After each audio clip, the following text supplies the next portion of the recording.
مکان و دکان وغیرہ میں قرآنی آیات لٹکانے کا کیا حکم ہے؟ اس کا شرعی حکم کیا ہے؟ کسی گتے وغیرہ پر قرآنی آیات لکھ کر گھر میں یا دکان میں لٹکانا اس شرط سے جائز ہے کہ ان کی بے احترامی نہ ہو اور گرد و غبار سے بھی محفوظ رہے۔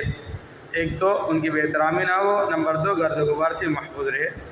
اس شرط کے ساتھ لٹکانا جائز ہے، گھر میں ہو چاہے دکان میں ہو۔ اگر ان کے احترام نہ کیا جا سکتا ہو یا گرد و غبار سے صاف رکھنا مشکل ہو تو پھر جائز نہیں قرآن آیات کا لٹکانا۔ نیز جہاں ٹی وی چلایا جاتا ہو یا تصویریں ہوں، تصویریں بھی ساتھ لٹک رہے ہوں، وہاں قرآنی آیت آویزہ کرنے میں لٹکانے میں قرآن مجید کی بے احترامی ہے، اس لیے جائز نہیں۔ دیوار اور دروازے پر آیات لکھنا بہرحال مکروہ تنزیہی ہے، کم مکروہ۔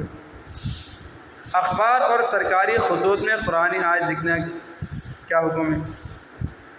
اخبارات و اشتہارات میں قرآنی آیات اور بسم اللہ الرحمن الرحیم لکھنا جائز نہیں۔ کیوں؟ اس لیے کہ اخبارات و اشتہارات میں تصویریں ہوتی ہیں اور اخبارات میں سینما کے بہت اشتہارات بھی ہوتے ہیں۔ نیز اکثر ایسا ہوتا ہے کہ یا تو یہ اخبارات ردی میں فروخت ہو جاتے ہیں، پھر دکاندار ان کو لفافے کے طور پر استعمال کرتے ہیں کسی کوئی چیز دینے میں، یا ویسے ہی ادھر ادھر پڑے پاؤں کے نیچے آتے رہتے ہیں۔ ان سب صورتوں میں قرآنی آیات کی بے حرمتی ہے، جس سے بچنا لازم ہے۔ سرکاری دفاتر کے خطوط میں قرآنی آیات اور بسم اللہ الرحمن الرحیم لکھنا نہ صرف جائز ہے بلکہ بہتر ہے۔ ان خطوط کی اگر کوئی بے حرمتی کرے گا تو گناہ صرف اسی کو ہوگا۔ بسم اللہ الرحمن الرحیم کی بجائے دوسرے کلمات لکھنا یا 786 جو ہندی سے بھی لکھتے ہیں لکھنا، یہ درست نہیں۔ اکثر جگہ میں آپ نے دیکھا وہ لکھتے ہیں، یہ درست نہیں۔ کیوں؟ اس لیے کہ یہ طریقہ رسول اللہ صلی اللہ علیہ وسلم کے مبارک عمل کے خلاف ہے۔ دوسرے کلمات لکھنے سے نہ بسم اللہ کا ثواب ملے گا اور نہ سنت ادا ہوگی۔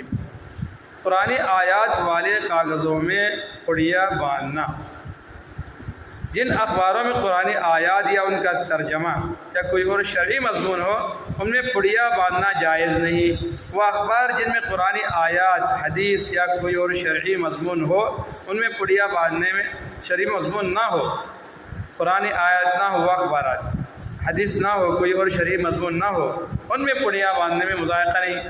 البتہ کسی بھی تحریر کو گندگی میں ڈالنا یا پاؤں تلے رولنا جائز نہیں، چاہے وہ کوئی بھی تحریر ہو، ہر تحریر کا اپنی احترام ہے۔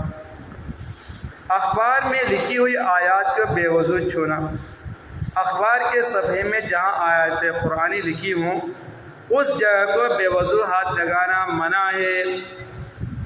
جس جگہ میں آیات قرآنی لکھی ہو اس جگہ کو بے وضو ہاتھ لگانا منع ہے۔ دوسری جگہ جہاں آیات نہیں لکھی ہوئی ہو اس کو ہاتھ لگا سکتے ہیں۔